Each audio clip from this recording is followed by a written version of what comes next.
mendarah daging dalam diri saya memang di dunia kalau bahasa song artisnya entertain. Ya karena saya paling suka tampil di atas panggung dari zaman saya kecil. Misteri Doro Wadunae itu adalah film kenapa DWN Manajemen itu muncul. Oke, DWN Manajemen. Iya. Oke. Namanya Onal Sutra. Asik. Onal Sutra. Dia mengikuti audisi The Academy Dangdut yang kelima di Indosiar.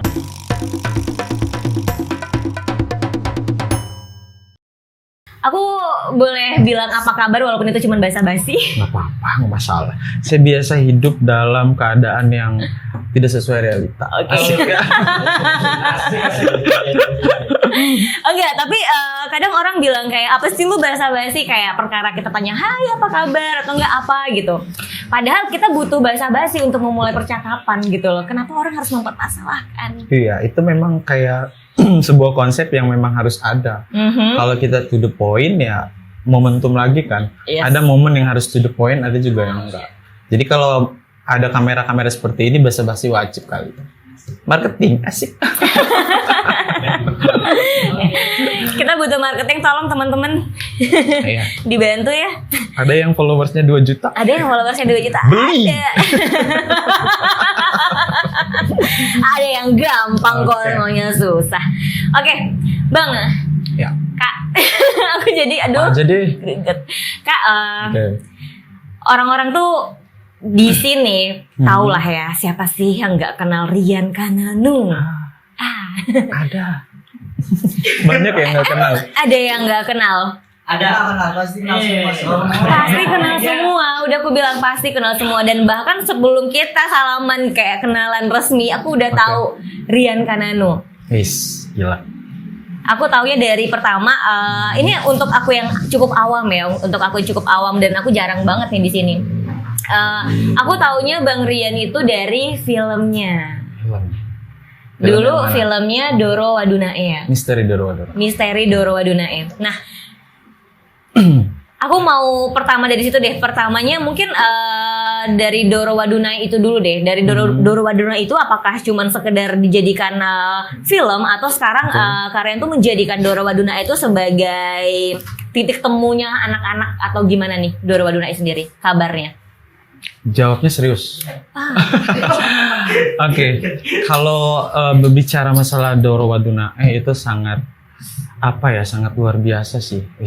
Dramatis nih.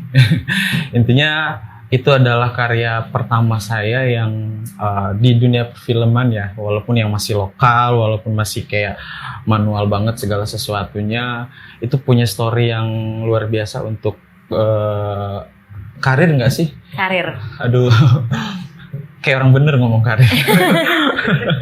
Tapi yang jelas Doro Wadunae itu memang itu adalah kayak batu loncatan atau start yang benar-benar nggak bakal bisa saya lupain sampai sekarang.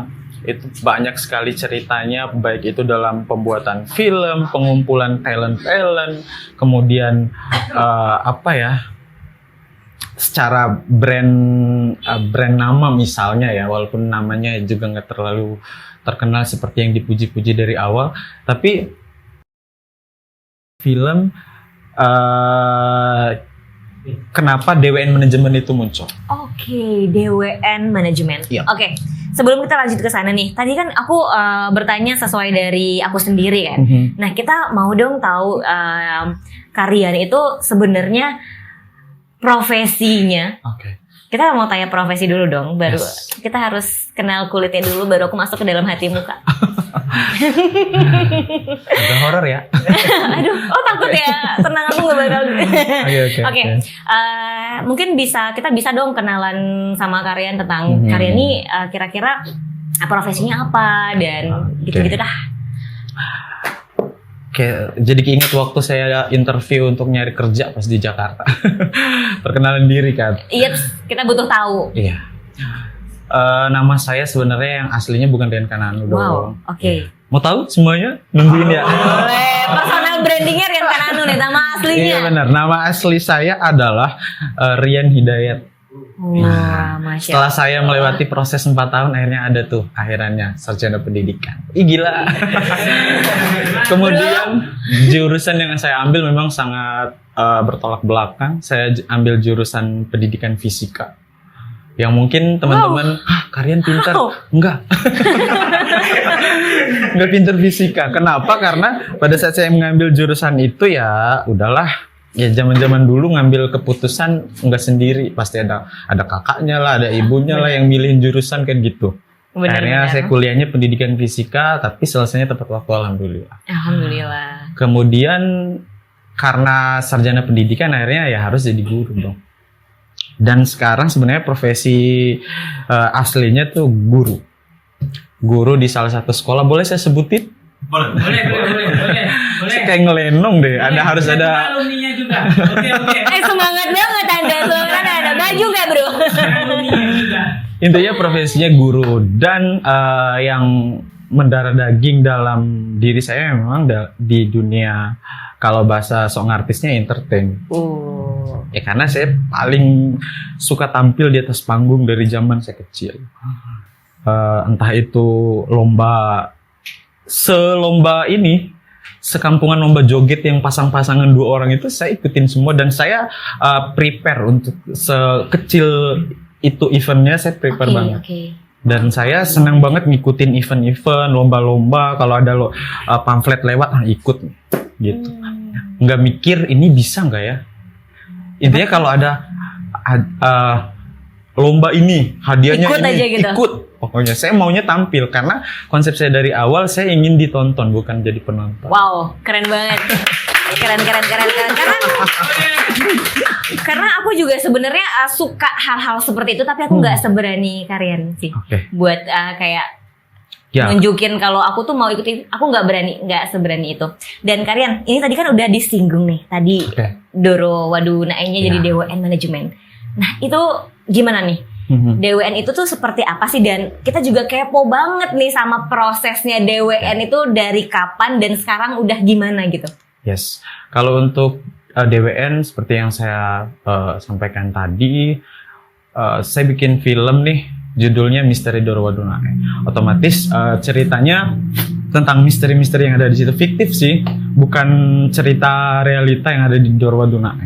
Awalnya kita bikin film film dokumenter yang biasa aja lah, pakai kamera HP pun jadi. Oke. Tapi ternyata respon dari teman-teman di sekitar sangat Positif. luar biasa, positif. Akhirnya yaudahlah film layar lebar aja, lagian di Dopo belum ada film nih gitu. Oke, betul. Kalau bikin film kayak gitu kan butuh dana, butuh support yang luar biasa. Yes. Dan alhamdulillahnya di situ momennya saya digampangkan. Oke. Salah satu temen nongkrong saya untuk buat film itu ternyata ada anak dari orang penting gitu loh. Ya Oke. sponsor nih kan gitu. Lihat peluang dong. Itu Lihat peluang ya. iya. Ya kadang orang mikirnya, wah dimanfaatin nih. Iya, Padahal ya benar. itu peluang bro. Padahal itu juga benar sih dimanfaatin dikit. Denger ya. Akhirnya ya udah jadi nih ada sponsor gitu Oke. kan. Tapi bisa nggak ya bertanggung jawab nggak ya gitu loh. Dikasih sponsor sebegitu gedenya menurut saya pada zaman itu 2014. 2014 akhirnya kita bikin aja nggak apa-apa. Kita cari kameramennya, kita cari editornya yang bener-bener kan. Yang namanya di Dompu belum ada film berarti belum ada editor film kan gitu. Yes. Akhirnya dengan adanya bantuan dari sponsor itu ya kita jalan dan saya coba mengaplikasikan pelajaran yang udah saya dapatkan waktu zaman SMA. Saya kan suka teater segala macam kan. Akhirnya ikut casting film di Bima tuh, tapi filmnya gagal. Tapi saya ambil positifnya, saya ambil pelajaran pada saat saya menjalani casting film yang gagal itu. Akhirnya saya aplikasikan di film Misteri Doro Wadunae, kemudian ya udah jadi gitu. Nah setelah film itu jadi, karena saya lihat teman-teman saya kompak dan kebersamaannya luar biasa, kita bikin manajemen yuk, sok-sokan biar kayak berawal dari film itu. Bener, sok-sokan biar kayak jadi ya yang ini yang ada di Jakarta gitu. Walaupun kayak ngentangnya tuh banget gitu loh. gitu akhirnya. Untungnya ya. Iya benar-benar. Akhirnya bikin sebisa mungkin lah. Ya minimal nggak jalan ceritanya dimengerti sama penonton. Ya saya nggak peduli pada saat itu kualitas kameranya, Benar.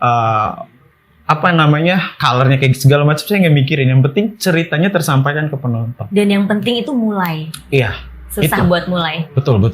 Salah satu konsep saya juga, saya pengen ngelakuin hal yang belum dilakuin sama orang lain. Oke, keren banget sumpah. Keren banget. Ya Allah kok keren. Keren banget. Oke, berawal dari DWN itu terus sekarang jadi DWN Manajemen. Oke. Nah, sekarang itu jujur aja kita terpukau banget nih, Kak.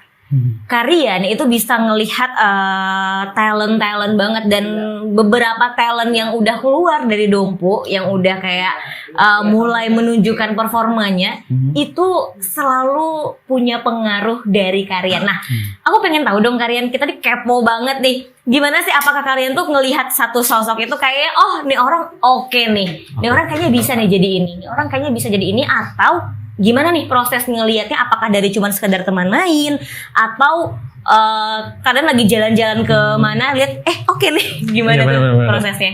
Ketemunya di mana ya? Intinya gini, pasti akan berhubung bersinkronisasi dengan pengalaman-pengalaman pada zaman dulu lah gitu. Kan saya sering tampil, maksudnya pengen tampil gitu. Oke. Dan pastinya banyak banget yang gagal. Yes. Nah akhirnya dari kegagalan itu yang memotivasi saya. Ketika saya nggak bisa misalnya jadi penyanyi, Oke. ketika saya nggak bisa jadi penyanyi saat itu, dan sekarang umur saya sudah tua, nggak mungkin jadi penyanyi misalnya kayak gitu. Saya harus kayak pelampiasan gitu loh. Oke. Pelampiasan, ya udah kamu nerusin cita-cita gue deh. Dan cara ngelihat talent-talentnya ya mungkin ada momen-momen yang mungkin memberuntungkan diri saya, nggak sengaja, dan ada yang disengaja juga ketemu sama talent-talentnya. Tapi yang jelas kunci saya adalah pendekatan sih. Pendekatan ke talent-talent itu saya jadikan teman. Misalnya kayak kopi gitu kan. Di tempat ngopi, Oke. saya bisa menggali info, saya bisa menggali apa yang dipunya sama Seseorang. teman kopi saya. Entah itu umurnya segini, segitu, ya nggak masalah buat saya. Tapi ketika saya udah ngobrol banyak, ternyata dia punya bakat, cuman dia nggak berani gitu kan. Nah disitulah saya menjalani proses pendekatan yang kadang ada yang sebentar, ada yang lama. Dan gak semua talent yang saya deketin juga berhasil kan. Dan kembali lagi, momen yang memberuntungkan saya itu ketemu sama talent yang akhirnya ada yang tembus nasional, ada yang provinsi dan segala macam. Bisa di-spill siapa? Iya, spill dong. Spill dong talent-talentnya. Kan dulu waktu DWN Manajemen kan setelah pembuatan film Misteri Doro Waduna, saya buka Oke. casting, saya lempar pamflet ke sekolah-sekolah. Akhirnya dibilang, emang casting emang dapat apa kan gitu. Akhirnya terkumpul tuh anak-anak awal-awalnya. Ada yang 100 orang daftar, saya lulusin cuma 40 sosokan gitu kan. Yang 60-nya kecewa. Dan 40 ini saya jadikan teman dulu, saya nggak langsung ajarin kamu ini saya jadikan teman dulu. Perkenalan ya, perkenalan. Iya, biar saya Kita harus tahu karakternya juga. Betul. Biar saya tahu kamu harus dibawa kemana sebenarnya gitu. Oke. Dan dari 40 itu kan nggak mungkin berhasil semua. Spill dong. Yes. Orang-orang ini spill nih. Aduh. Gila ya. Asik.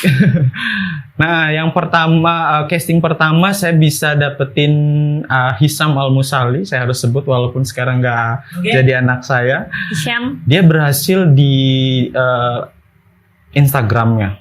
Berhasil di lingkaran-lingkaran yang menurut saya milenial yang ngelakuin hobi tapi dapat duit. Nah dari Instagram dia dapat endorse banyak lumayan. Iya. Walaupun kabarnya sekarang saya nggak tahu dia kemana. Intinya Iya sih, itu banyak, juga. udah banyak. Jadi selebgram Betul. lah ya, selebgramnya Dompu lah. Oke, kemudian yang misalnya As, tapi sekarang udah married sih, yang udah jadi yang jadi pramugari. Iya, pramugari. Nah, Oke. dia menceritakan bahwa salah satu yang membuat dia cepat dapat kerja adalah catwalknya. Oke. Dia jadi Model ya. model di semua teman-teman yang ikut tes itu untuk jalan yang baik dan benar. Jadi jangan menganggap remeh jalan itu ya. Cara Betul. jalan sendiri bisa sangat Catwalk, mempengaruhi ya Iya. ternyata. Dan itu dia kasih contoh ke teman-teman yang lain, walaupun itu kecil dan mungkin biasa aja bagi sebagian orang, tapi Itu bisa mempengaruhi yes, ternyata. itu. Kemudian ada talent saya yang masih bocah dulu, namanya Juraman Amin. Dia memberikan piala provinsi pertama untuk Dewan Manajemen di Wow. model Wow. cilik. Kemudian siapa lagi ya? Kemudian si Hisam saya bawa ke Jakarta juga pada saat itu. Oke. Untuk- Pernah itu? Pernah. Kemudian si Endar Triadi juga dapat juara 2 model di nasional. Wow. Kemudian siapa lagi? Ini banyak banget nih. Satu lagi, diingat kayaknya kebanyakan. Kemudian yang sekarang deh, Sekarang dong. Ini kayaknya yang udah lagi siap-siap. dilirik. Siapa? Yang sekarang itu ada namanya Ahmad. Ahmad sekarang dia Iya. jadi duta NTB untuk Wow. 2022 ya. Apa? Keren banget Ahmad. Dan dia beberapa bulan lagi akan berangkat ke internasional di Filipina. Dan bro. Ke Filipina. Kemudian ada Tajul Wildan mungkin. Tajul. Tajul Wildan itu saya ketemunya 4 tahun lalu. Dia jadi murid saya. Masih bocah ya gitu Masih ya. bocah. Dia nyanyinya abis nyanyi kabur gitu-gitu.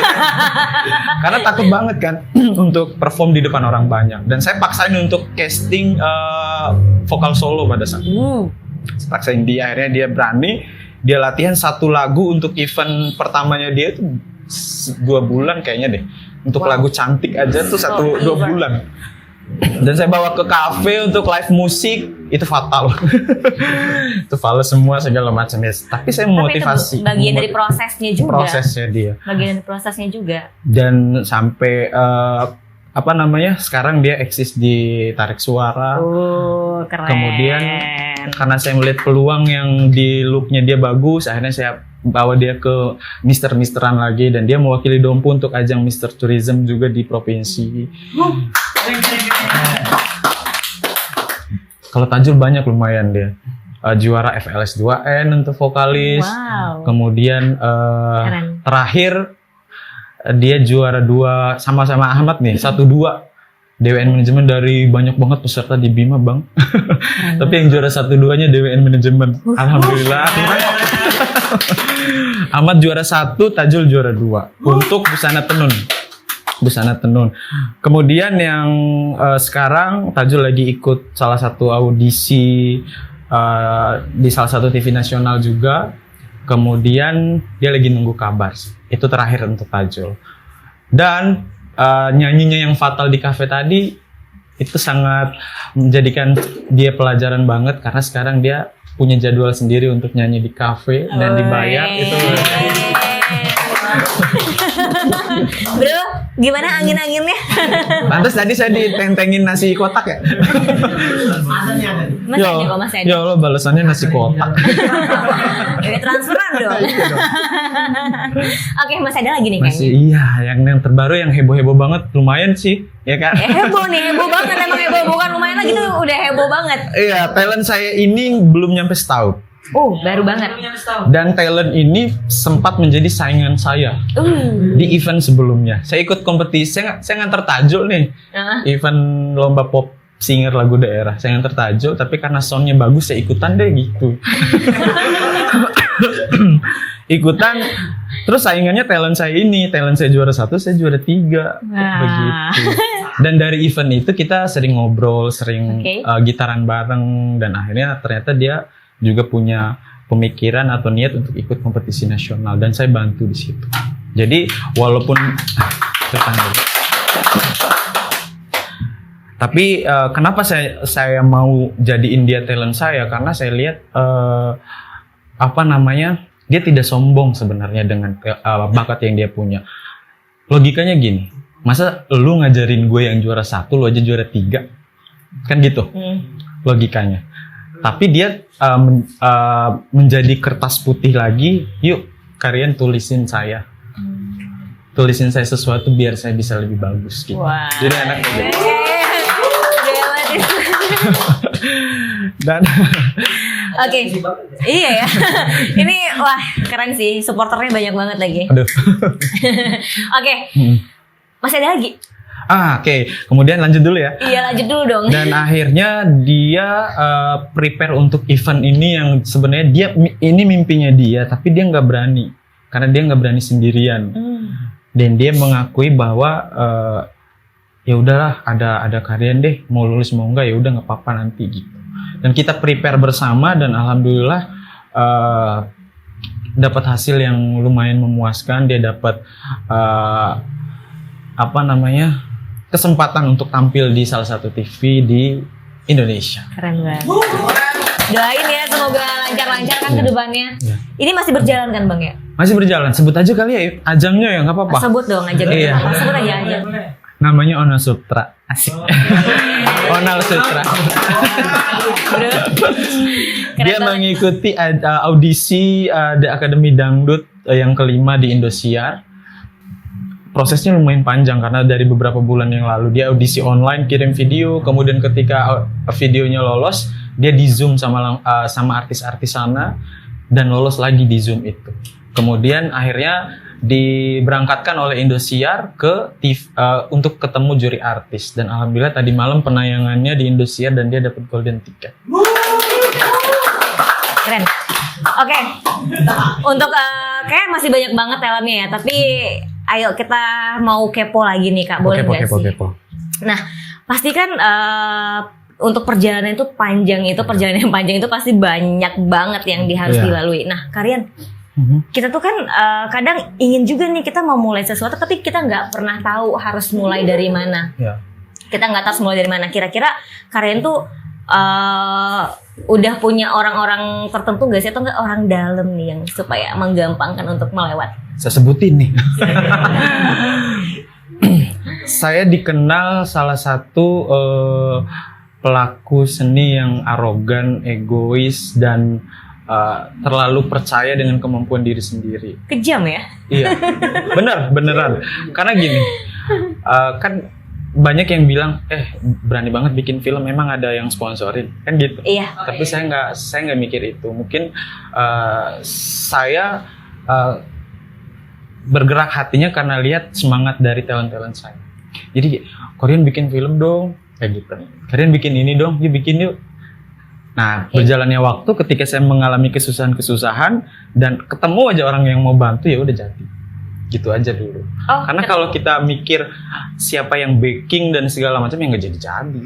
Oh, berarti benar-benar ini dimulai dari DWN-nya sendiri ya. Baru setelah itu yang penting kita mulai nih mau jalan kemana-kemana, mau belok kiri kanan ya udah kita terobos aja gitu. Wah, dan tidak semua berhasil ya, banyak yang gagal gitu. Iya sih. Dengan konsep itu kan saya tidak membenarkan konsep saya, tapi dengan konsep saya itu ya otomatis semua yang kita lakukan ada gagal ada berhasilnya. Jadi saya jalanin konsep ini deh, nggak apa-apa. Kalau saya mikirin konsep-konsep orang yang sudah berhasil semua itu, dia momennya nggak sama. Hidup kita kan nggak sama tuh, takdir kita nggak sama. Jadi kalau kita menginspirasikan orang lain tuh jangan 100%. Jangan ngambil banget, saya pengen jadi dia. Semua perjalanan dia kita harus kayak gitu, nggak bisa. Kita pasti ada batunya, mungkin sama nih punya batu yang menghalangi. Tapi volume batunya atau ukuran batunya kan ada yang lebih kecil, ada yang lebih besar. Halangannya ada yang kecil, ada yang besar. Jadi kita jalanin dulu, boleh kita terinspirasi dari keberhasilan orang lain, tapi jangan semua. Berarti beda-beda ya, beda-beda perjalanannya. Tadi kita udah ngebahas perjalanan itu pasti ada banyak gagal yang udah dilewatin, udah banyak proses yang udah Karian jalanin lah Kak. Kan orang tuh kan pasti ada titik terendah di mana dia tuh bener-bener kayak yang kayaknya udah nggak bisa lagi nih. Iya benar. Pernah nggak ngalamin itu? Sering banget ketika misalnya manusia biasa dong kan gitu. Nah itu dia yang mendorong juga saya kenapa melakukan banyak hal. Jadi kalau kita fokus ke satu kegiatan, kalau kegiatan itu gagal, drop banget dong, nggak ada pelampiasan. Tapi ketika kita banyak mengambil, misalnya film, kemudian nyanyi, nari gitu kan. Ketika ada yang gagal, kita ada pelampiasan. Konsep dasarnya seringan itu gitu loh. Jadi kenapa saya mau ngelakuin banyak hal. Tapi kan kalau misalnya udah kayak gitu kita nggak fokus dong jadinya. Ya banyak yang bilang itu semua yang kita lakukan tuh ada plus minusnya gitu. Misalnya kembali ke tadi konsep saya sama konsep orang lain beda. Yes. Hasilnya pun akan berbeda-beda, prosesnya tuh beda-beda. Nah konsep saya memang se-ekstrim itu. Banyak yang bilang emang lu fokus nggak ngelakuin ini ngelakuin Benar. itu. Banyak banget. Ya ada aja nanti gitu kan. Air kalau ngalir kan nggak apa namanya? Pasti ngelewatin Iya, masih batu, ngelewatin ranting-ranting. Kalau air yang hanya air itu sebenarnya nggak fokus juga kan dia kan. Yes. Air yang fokus tuh air yang ada di dalam pipa. Iya kan dia nggak belok-belok karena udah Terarah sama pipanya sendiri. Bener. Tapi enggak, di sini aku juga mau ini dong.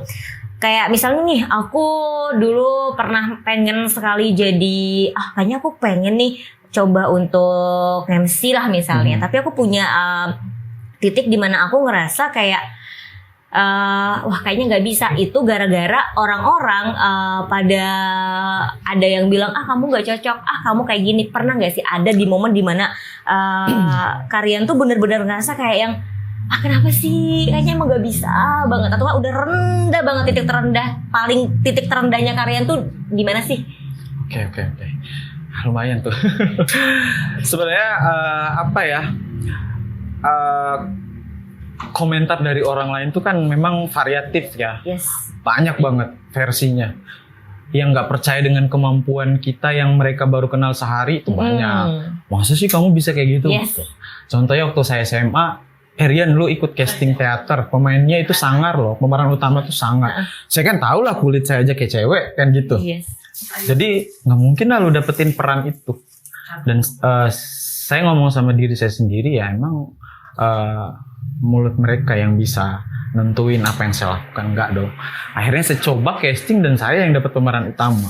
Dan itu yang membuktikan bahwa komentar orang lain itu ada benernya, tapi nggak 100% lagi kan gitu. Akhirnya saya bisa ngejalanin itu. Kemudian titik terpuruk saya bukan pada saat orang yang berkomentar pedes ke saya, bukan. Tapi Saya titik terburuk saya itu ketika saya melihat semangat saya lebih kurang dari talent saya. Misalnya gini, talent saya aja semangat banget untuk nyelesain project ini, tapi saya nggak bisa karena saya duluan ngelihat tuh apa yang di depan kayaknya, aduh sulit nih, tapi talent saya bisa, ayo bisa. Dan akhirnya ketika saya jalanin ternyata berhasil kan gitu. Jadi saya ngerasa terpuruk karena ketidakpercayaan diri saya sering banget. Sering banget, padahal saya kasih motivasi ke talent-talent saya untuk percaya diri, tapi saya juga kadang kan drop dengan kepercayaan diri saya sendiri. Begitu, akhirnya dengan bekerja sama akhirnya bisa selesai begitu. Jadi kalau untuk masalah ya mainstream lah, terburuk ekonomi pasti semua pernah ngalamin. Terpuruk pada saat patah hati pasti semua ngalamin kan gitu. Tapi kalau dalam hal kayak gini pada saat itu ketika saya tidak ketika saya tidak mampu, semangatnya tidak mampu melebihi dari talent-talent saya yang sudah saya kasih, yang saya dorong banget begitu. Oke, kita kan kita nyebutnya kita bergelut di dunia kreatif ya. Oke. Dan kita tahu kita tuh ada gimana ya? Kita tuh sedikit untuk di sini sedikit punya keterbatasan dalam berkreativitas. Perkaranya banyak sih, dalam perkaranya mungkin secara finansial, secara yang lainnya. Nah, menurut Karian sendiri apa sih yang paling bisa buat Karian tuh survive di dunia kreatif? Karena kadang kalau kita kayak aku aja nih, kayak aku suka sama satu hal tapi ada yang bikin aku merasa kayaknya nggak bisa bertahan lama nih, kayak hal-hal yang seperti ini nih gitu. Ada bunyi apa ya? Saya tidak mengerti. Pertanyaan. Saya tidak mengerti. Apa tadi ya tuh? Bisa nggak sih kita survive di dunia kreatif di sini? Sebenarnya kalau saya bilang dari awal kita bisa kok survive dalam kondisi apapun, itu kayaknya terlalu egois deh. Terlalu egois karena kita tuh manusia, kita nggak bakal bisa dengan konsep prinsip nih, kita pegang banget prinsip saya bisa kok, saya manusia yang survive banget. Tapi ketika ada momen-momen yang mengharuskan kita drop, itu harus drop juga. Nah, jadi kembali lagi ke konsep yang di awal tadi ya, udah ngalir aja dulu, berkaryalah dengan tulus, jangan mikirin hasil. kita punya yang namanya motivasi diri untuk ngelakuin sesuatu untuk muasin diri kita sendiri dulu. Nah, kalau kita ada motivasi itu, kita bakal ngelakuin terus untuk muasin diri dulu. Ternyata pada saat kita melakukan hal untuk muasin diri kita itu, ternyata orang lain juga puas.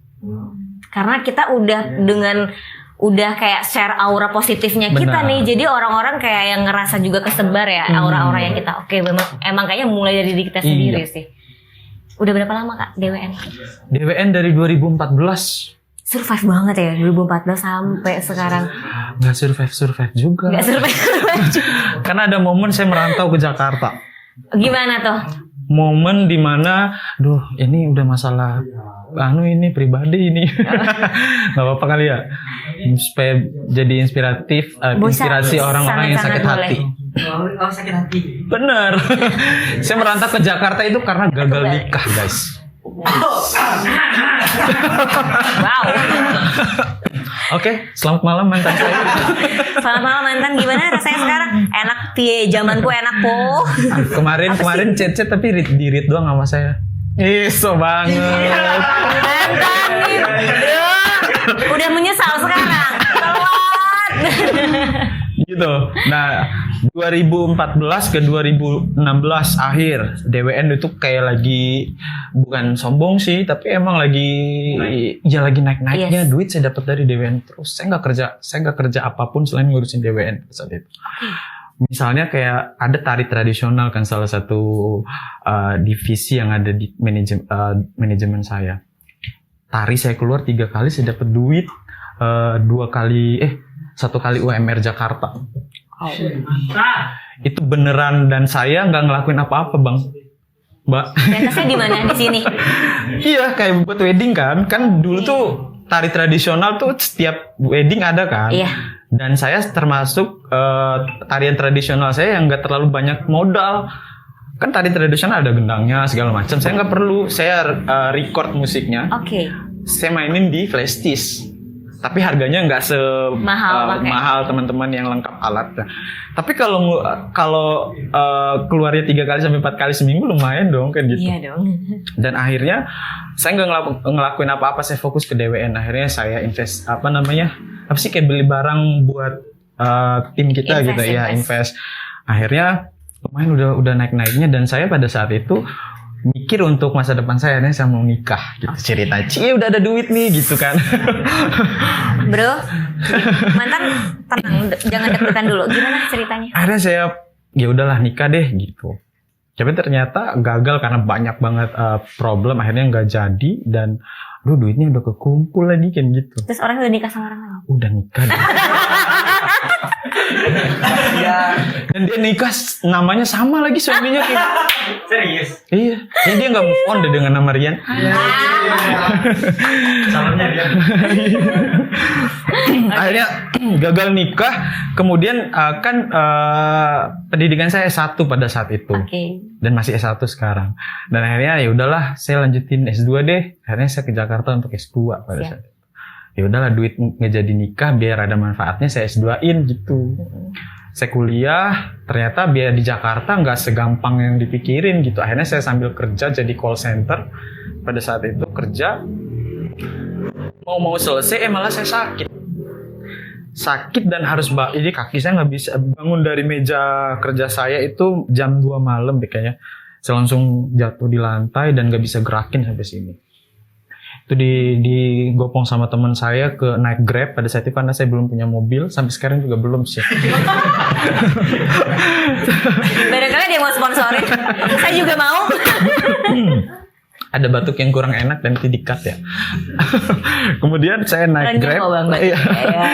Enggak tuh. Saya naik ini transportasi online, saya dibawa pulang ke kosan sendiri dong, di kosan, nggak mau diobatin siapa nggak tahu. Kemudian ya saya mikir harus pulang gitu. Saya harus pulang ke daerah saya lagi. Ya udah, pulangnya mulai dari itu pulang, nggak balik lagi. Jadi kuliah saya S2 cuti mangkir jadinya.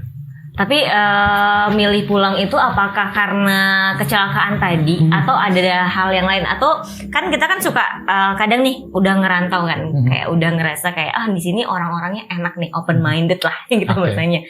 Kalau kita pulang bla bla bla bla bla, banyak pertimbangan kayak gitu kan. Kadang beberapa orang yang udah ngerantau ngerasa nyaman sama rantauannya dan rada sedikit ntar dulu deh baru pulang. Nah kalau kalian sendiri seandainya nih tidak ada kejadian yang seperti tadi, kalian tuh kira-kira sampai sekarang masih bakal tetap stay di sana atau bakal milih pulang karena alasan lain? Saya sebenarnya rencana awalnya selesai S2 balik lah gitu. Saya balik karena sakit, dan ternyata pada saat saya nyampe Dompu itu sakitnya nggak ini, cuman seminggu udah langsung sembuh saya. Akhirnya karena saya yang paling berpengaruh juga, saya rindu sih. Oh. Saya orangnya rinduan. Homesick. Rinduan sama siapa kan udah nikah. Banyak, misalnya rinduan keluarga, kemudian teman-teman, suasana daerah, segala macam makanan daerah, apalagi yang namanya buah kinca itu luar biasa merindukan saya. Kawisa ya namanya, Kawisa ya. Kawisa. Teman-teman DWN pasti tahu makanan kesukaan saya adalah kinca. akhirnya sebalik, dan ternyata DWN lagi. Ketika saya balik ke Dompu, ada beberapa orang yang melirik saya, bikin film yuk. Diajar lagi main film. Terperosok ya. Terjerumuslah saya ke hal yang kemarin. Akhirnya bikin lagi castingan segala macam. Nyaman deh gak balik-balik ke Jakarta. Oke, sampai situ Bang. Oke, kita tuh kayak udah lumayan panjang ya. Oh iya, durasi ya. Dan ini Bang, harapannya deh, kita pengen tahu nih, kita kan bergelut di dunia kreatif nih, dan sekarang udah banyak banget muncul talent-talent yang keren-keren dan oke-oke banget sih kalau dibagi menurut aku ya. Ini keren-keren, apalagi dari jebolan DWN tuh cakep-cakep banget. Amin. Nah, harapan kedepannya tuh untuk dunia kreatif di Dompu tuh gimana Bang? Harapan saya itu bermunculan terus. Saya pengen lihat sesuatu yang baru terus. Jadi gini, talent yang sudah punya nama, talent yang sudah banyak banget panggungnya, bukan menutup kesempatan buat mereka, tapi kasih peluang untuk yang lainnya supaya makin banyak, makin menjamur. Jadi kita jangan mau berprestasi sendiri. Jangan mau dipuji sendirian, jangan mau diagung-agungkan. Ini dia loh legendnya.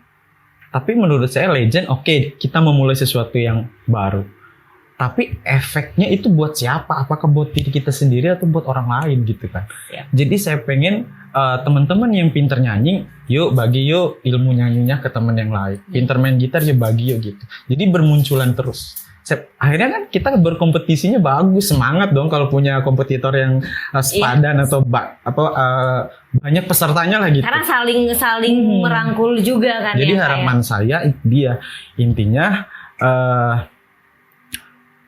kasih kesempatan yang lain. Kata kuncinya itu. Kasih kesempatan, rangkul temennya yang lain. Kalau Anda bisa, ya berbagi yuk gitu. Oke, yuk berbagi yuk. Kita masih punya banyak banget talent-talent yang keren-keren ya di sini, dan itu harus dimunculin dan kita harus rangkul sama-sama di sini supaya ya sama-sama tumbuh, sama-sama berkembang gitu ya Bang ya. Betul. Next project DWN? Kalau sekarang sih apa ya? Makanya tadi saya konsep saya itu ngalir sih. Jadi kayak harus ngalir aja ya. Iya, kayak apa sih? Goalsnya itu saya juga bingung sama goal saya itu apa gitu. Saya orangnya momentum sih, kondisional gitu. Collabs dong, ada nggak sih keinginan, ada nggak sih collabsnya? Mameru itu adalah satu nama yang bikin saya merinding juga. Beneran, ini beneran. Karena yang pendirinya aja udah keren, iya kan? Itu salah satu orang yang saya kagumi, kemudian kayak ngomong di depan dia tuh saya takut salah. Wow. Iya, beneran. Sama. Nah, dan saya yakin orang-orangnya dia juga pasti dia tularkan dong apa yang dia bisa, ilmunya gitu. Share. Jadi otomatis ketika saya ngomong sama orang-orangnya dia, kayaknya karakter nih satu orang kayaknya ada di anaknya nih. Jadi saya takut-takutan gitu. Tapi itu memotivasi saya kayak apa ya? Intinya Satu motivasi untuk Ya. kayak yang wah ini harus bisa jadi kayak misalnya tunjukin salah satu kayak ini gitu nih ya. kayak undangan untuk podcast aja, satu kebanggaan dong. Waduh. Karena Kita juga diundang sangat sama bangga. anak-anak orang yang menurut saya juga berpengaruh untuk Dom. Begitu. Keren banget. Tepuk tangan buat Mahmud. Keren banget. Oke Bang. Oke. Lalu masih banyak bro. Kita belum mengulas tentang yang tadi. Iya sebenarnya ya banyak banget ya. Oke. Kayak Apa kita lagi? kayaknya di luar ini kita masih bakalan ngobrol banyak lagi dan atau kita bakal buat part 2-nya. Part 2-nya. Kita bakal buat part 2-nya, kita bakal ngobrol panjang lagi dan mungkin teman-teman yang mau tahu hal-hal yang lain nih bisa tinggalin pertanyaannya di kolom komentar. Jangan lupa semua hal yang baik yang kita share di sini mungkin Ya. bisa disimpan, ditanamin baik-baik ya. Dan untuk hal-hal yang nyeleneh Iya. dan yang nggak ada gunanya, silakan disimpan rapi-rapi di lemari kalian. Oke. Bang, thank you banget Bang. Apa ya? Aku manggilnya Bang Bentar dulu. Kak. Manajer, udah tanda tangan belum? Sok banget gue. Udah tanda tangan belum? Itu urusannya Kak Jismur. Saya angkat Bercanda tangan. doang. Intinya ketika saya minim budget, saya mau ngopi ke sini deh.